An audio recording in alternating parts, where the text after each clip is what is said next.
This is our maiden meeting, and I want to assure you that the committee is set to ensuring that there is transparency, there is accountability in the management and disposal of public assets going forward.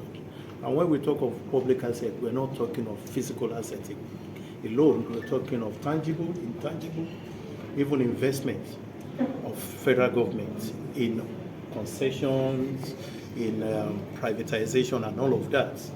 And, a lot of things have gone under the bridge. But I want to assure you that this is a new dawn, it's a new beginning. This is the first time that the National Assembly is having this kind of committee, because we have actually noticed those things that you mentioned about the corruption in the management and disposal of public assets. And I want to assure you that this committee will act in accordance with the provision of the Constitution to investigate wastages, block wastages, and ensure that there is transparency and accountability. Okay, sir. The resource person expressed concern over the fact that we have, we have been able to keep tabs with, as a nation, with what we own, what we owe, but not what we own. Does this bother the National Assembly? That is the reason why the leadership of this 10th Assembly, in their wisdom, thought that it is important for us to have this committee. Let me tell you, Nigeria is being underestimated, because when you talk about the GDP of a country, it doesn't mean what they have alone in terms of tangible assets. In fact, what we have as assets in this country have not been properly valued. On the website, like we rightly mentioned there, on the website of MOFI, that's the Ministry of Finance Incorporated, they have it that the asset of federal government is about $18 billion. But that is not true. It's actually more than that. From my own estimate, I'm seeing over $100 billion in terms of assets there. So when we put all of this in record, on record, when we have a proper asset register, when we have a proper asset, harmonization of the laws, when we have effective legislative backing for MOFI, then they can then efficiently perform the responsibility that it's supposed to do. And this will actually help the country.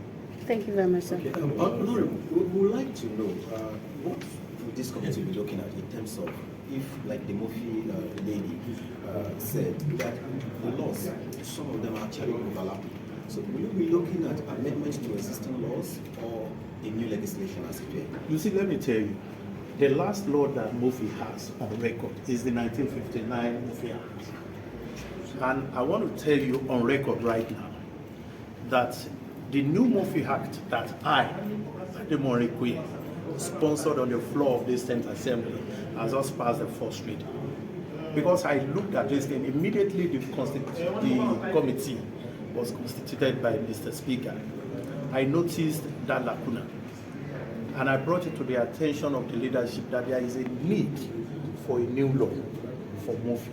It has passed the first reading, and I'm happy that MOFI representatives have assured us of giving the necessary support to make sure that we get this thing done. The moment we have it done, it will harmonize all of those little laws that have been responsible for the mismanagement of public assets. Sir, with the anomalies being noticed, with the asset management, so how will you ensure that it will not be spillover because the new budget is now commencing?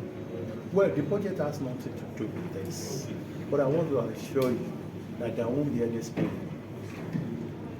We are starting on a very clean slate. So finally, sir, you're the general leading this fight to recover assets of Nigeria and proper position in the balance sheet.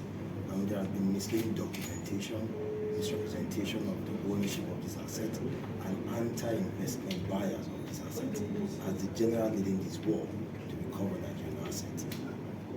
You will be stepping on bureaucratic toes. Definitely. So are you willing to go? We're ready.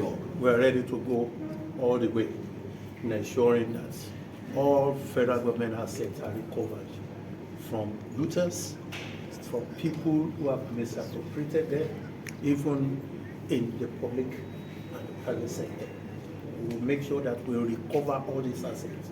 And we're ready, we have the support of Mr. President, we have the support of the leadership of the National Assembly to do our work without fear or favor. And I want to assure Nigerians that every public asset that belongs to them will be recovered. Even those concessions, we will make sure that those who are in charge of those concessions work and act according to the concession agreement. Thank you very much. Thank you.